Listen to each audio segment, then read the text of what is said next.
Oke, assalamualaikum warahmatullahi wabarakatuh. Saat ini saya sedang tidak memakai tripod karena tripod saya patah dan saya hanya memakai meja untuk penyangga kamera supaya tetap berdiri. Di depan saya nampak Gunung Manglayang. Di belakang saya nampak kebun hui atau ubi cilembu. Di mana-mana yang saya temukan ubi cilembu lagi. Karena di sini orang-orangnya menjual ubi cilembu dan harganya bisa sampai 20.000 kalau keadaan masak dan 10.000 dalam keadaan mentah. Dan harga 5.000 dalam harga petani. Pilih yang mana? Kita akan melanjutkan materi tentang cara berjalan menuju langit. Bagaimana kita menuju langit? Kemarin saya telah menjelaskan caranya, kemudian mempersiapkan kendaraannya, dan sekarang tahapan selanjutnya. Nah, tahapan selanjutnya adalah membersihkan diri, berjalan menuju Tuhan. Berjalan menuju langit itu memang belum cukup, karena dari langit pun kita harus melakukan perjalanan selanjutnya, yaitu berjalan menuju Tuhan. Walaupun ini kondisinya sedang panas, namun saya belum menemukan posisi yang pas untuk membuat video ini di tempat yang teduh. Karena tempat yang teduh, penyangganya tidak ada, pemandangannya juga tidak ada. Sehingga saya harus membuat video di tempat yang panas ini. Tapi kalau panas ini menyiksa saya tidak akan melanjutkan. Makanya saya akan memakai kupluk dulu.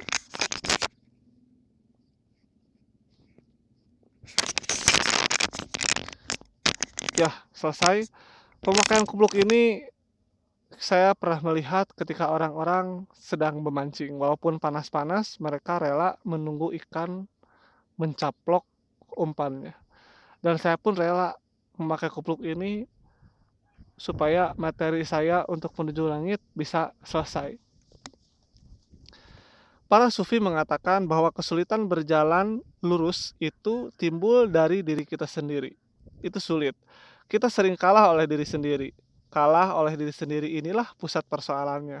Jadi ketika kita mempunyai masalah persoalan, sebenarnya itu tidak disebabkan oleh orang lain. Itu disebabkan karena persepsi kita, reaksi kita terhadap perbuatan orang lain. Jadi masalah yang sebenar-benarnya ada adalah diri kita sendiri.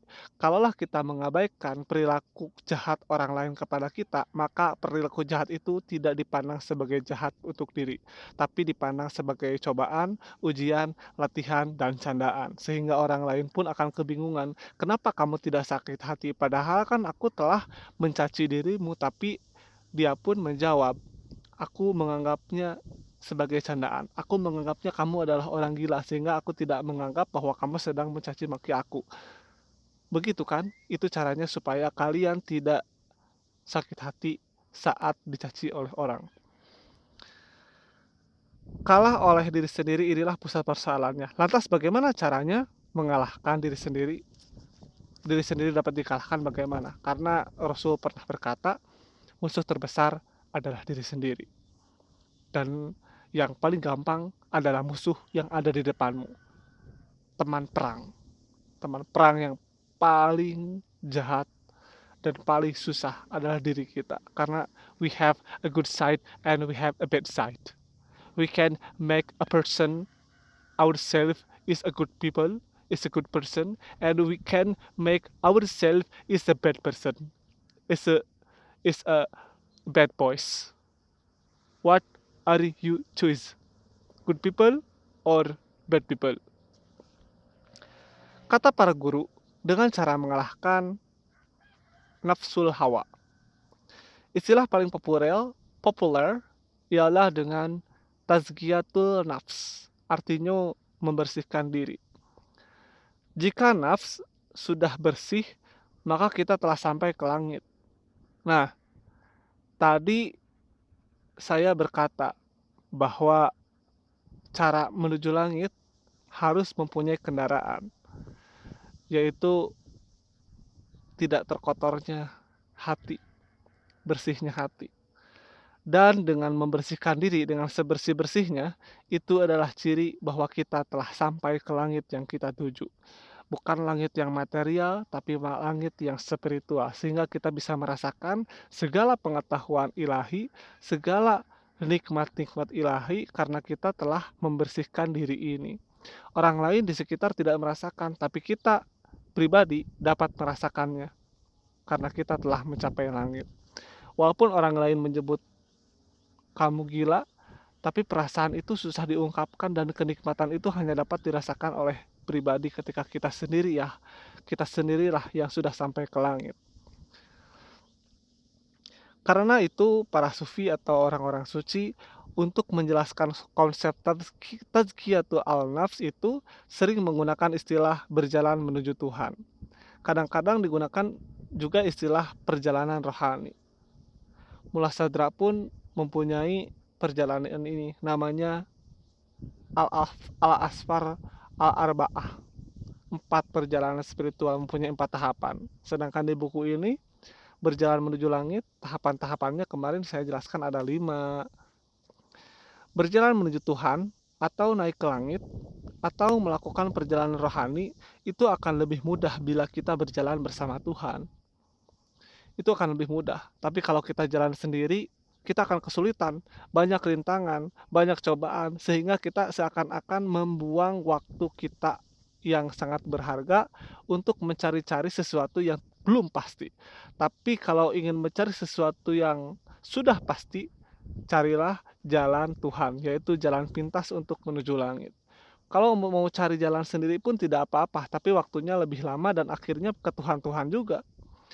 Kita tidak dapat secara langsung berjalan bersama Tuhan, tidak langsung ya.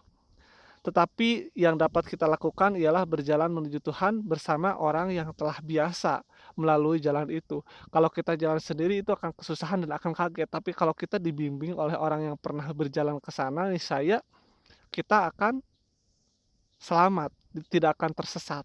Kalau sendiri ada kalanya kita tersesat dan termakan oleh godaan-godaan yang ada di sekitar di tengah perjalanan. Tapi kalau bersama guru, kita akan dibimbing sampai nyampe di tempat tujuan, yaitu kepada Tuhan. Inilah argumen tentang perlunya guru dalam menempuh perjalanan rohani. Perjalanan rohani tanpa guru niscaya akan sesat karena niat atau bawaan diri manusia secara sendiri merasa terabaikan oleh orang tua, merasa terabaikan oleh guru, akhirnya apa? Akhirnya ia akan mengikuti nalurinya menuju pada yang rendah, yaitu mengikuti hawa nafsu biologis yang menuju ke arah bawah, yaitu ke arah sementara, kenikmatan sementara, bukan kenikmatan abadi. Kalau ada guru akan mengarahkan kita menuju kenikmatan abadi, sehingga kalau ada godaan-godaan di tengah perjalanan, guru akan melarangnya dengan keras. Saking kerasnya dia pun bisa mengepret kita, mentempelin kita, slave us, plug, hard slave. Kadang-kadang digunakan juga istilah perjalanan rohani. Nah, itulah mengapa guru keras kepada kita, supaya apa? Supaya kita sampai menuju langit tanpa adanya godaan-godaan yang ada di tengah perjalanan. Kalau ada guru SD, guru SMP, guru SMA ngepret siswanya karena siswanya itu kurang ajar, bukan karena dia benci, bukan karena dia dendam, tapi karena guru itu sayang kepada muridnya. Itu tergantung niat gurunya juga, sayang kepada muridnya karena muridnya kurang ajar dan akan celaka di kemudian hari, makanya dikepret supaya terlepas rantai perjalanan kepada kehancuran. Kalau perjalanan menuju keabadian itu harus dipaksa ya, dipaksa oleh guru. Jadi jangan menyerah. Guru kita bukan Tuhan secara langsung, melainkan utusan Tuhan, yaitu para nabi. Utusan Tuhan itu para nabi, tapi guru itu adalah perantara. Perantaranya informasi-informasi yang diberikan oleh nabi. Makanya hati-hati dalam mencari guru, carilah guru yang mengetahui ilmu-ilmu tentang hadis-hadis nabi, tentang ilmu-ilmu Al-Quran, tentang tafsir-tafsir Al-Quran. Nabi itu adalah kawan kita dalam naik ke langit, kawan kita. Tapi kan nabi itu tidak bisa kita cakap langsung bersama Nabi tanggung jawab, sehingga kita membutuhkan guru untuk dapat memahami aturan-aturan yang pernah Nabi ucapkan kepada umat manusia. Bila Nabi tidak hadir secara langsung, maka carilah guru yang memadai, yaitu cari guru yang memadai, yang paham agama, yang paham hadis, yang paham Quran, yang paham maksud-maksud yang ada pada hadis. Bukan guru yang tidak paham, yaitu guru yang memecah belahkan kelompok satu dengan kelompok dua. Yaitu guru yang telah mengenal jalan itu, yang sudah sering bolak-balik melalui jalan tersebut. Guru yang telah sampai ke langit, itulah guru yang kita cari. Kalau guru yang belum pernah sampai ke langit, artinya dia belum bisa membersihkan diri, artinya dia belum pernah sampai ke langit. Orang yang telah sampai ke langit adalah dia yang sudah dapat membersihkan dirinya, sehingga dia dapat dikatakan sudah sampai ke langit.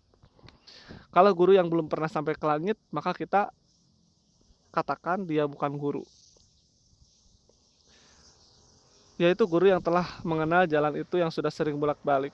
Orang arif mengatakan, atau orang bijak secara sufistik, carilah guru rohani. Guru rohani, karena rohani itu sifatnya abadi, kalau jasmani itu sifatnya sementara mengarah ke bawah, hanya dapat memicu rohani kita supaya kuat. Kalau rohaninya kuat, wadahnya kuat, otomatis rohani yang dapat ditampung juga semakin kuat. Makanya jagalah tubuhmu jangan sampai sakit, jangan memaksakan segala kehendak yang tidak mampu tubuhmu lakukan.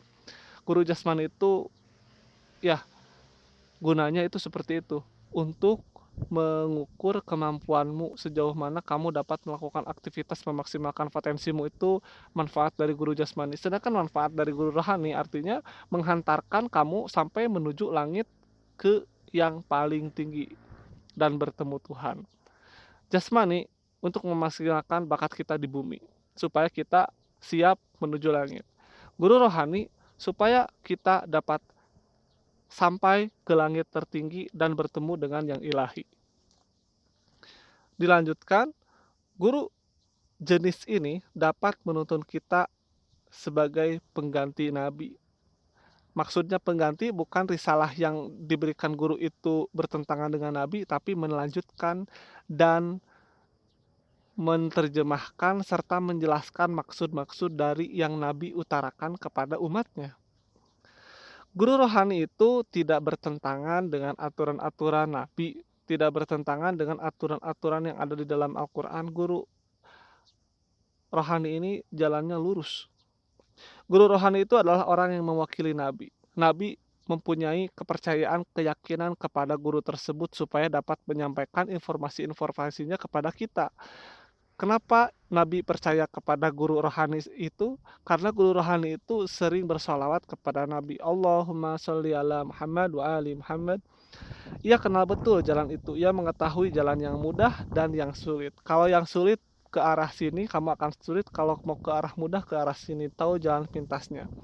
Tapi kalau guru yang kurang ajar, maka dia pun akan menjalankan dan akan mengarahkan kita ke jalan yang paling sulit, supaya kita sengsara dan putus di tengah jalan. Itulah guru yang akan menyesatkan kalian kelak. Termasuk bagian yang terlihat mudah tetapi sangat berbahaya. Biasanya sesuatu yang terlihat mudah itu sangat berbahaya, resikonya. Pikirkan apa sajakah hal itu? Apa sajakah hal itu? Mengapa ia tahu benar rahasia jalan itu? Mengapa? Karena ia telah sering bolak-balik melalui jalan itu oleh dirinya sendiri, untuk keperluannya sendiri, bukan untuk keperluan umat. Karena perjalanan rohani hanya bisa dilakukan oleh diri dan dirasakan oleh diri. Bila diceritakan kepada orang, ada yang percaya, ada yang tidak. Yang percaya jadi muridnya, dan yang tidak percaya jadi musuhnya. Dan yang mengabaikan dan yang menghargai itu jadi kerabatnya. Yang menghargai jadi kerabatnya, yang mengabaikan jadi musuhnya. Bukan musuh saya, bukan musuh diri orang yang suci, tapi musuh orang-orang yang menghina.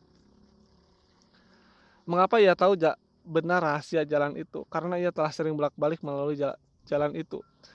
Atau tatkala ia mengantar beberapa pejalan lain untuk minta ditemani. Kalau tidak ditemani ke langit, ya itu bisa belok kemana saja, ke alam mana saja, dan bisa nyasar kemana saja.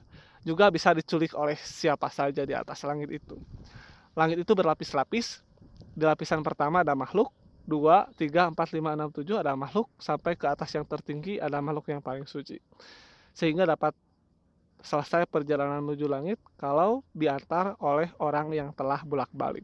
Seperti halnya kalian ke Mekah, kalau tidak pernah tidak didampingi, maka kalian akan nyasar di tengah-tengah India, Sri Lanka, Afghanistan. Oke, bila menempuh jalan Tuhan bersama teman, yaitu guru, orang yang menemani kita, maka cara ini disebut cara tarekat, thariqat. Ada banyak tarekat yang tidak mudah memilihnya, tetapi mungkin saja itu cara yang paling tepat. Sekali lagi saya jelaskan, bila menempuh jalan Tuhan bersama teman, yaitu guru menuju langit, maka cara ini disebut cara tarekat. Jadi tarekat itu adalah perjalanan menuju langit. Ada banyak tarekat dan tidak mudah memilihnya. Ada tarekat menuju pada keduniawian, pada spiritualitas hanya dalam duniawi, dan pada batiniah atas rahasia-rahasia yang ada di dunia. Tidak sampai ke atas langit sana yang tidak terbatas. Cara memilihnya bagaimana? Tidak bertentangan dengan sunnah Nabi dan tidak bertentangan dengan Al-Quran. Itu patokannya dua, Al-Quran dan hadis. Jika ada yang bertentangan, maka itu bukanlah tarekat menuju langit, tapi menuju alam yang lainnya. Dilanjutkan sedikit lagi. Thariqat ialah mazhab tasawuf. Ada mazhab dalam fikih yang disebut mazhab. Dan ada mazhab di dalam akidah yang disebut firqoh. Nah, ada mazhab itu aliran-aliran di dalam tasawuf yang disebut thariqat. Asal thariqat berarti jalan. Jalan itu adalah metode. Itu dikembangkan oleh guru thariqat. Sesuai dengan pengalamannya, thariqat qadiriyah diyakini gurunya sebagai jalan atau metode yang paling cepat tepat ke Tuhan. Thariqat qadariyah. Jalan paling cepat menuju Tuhan.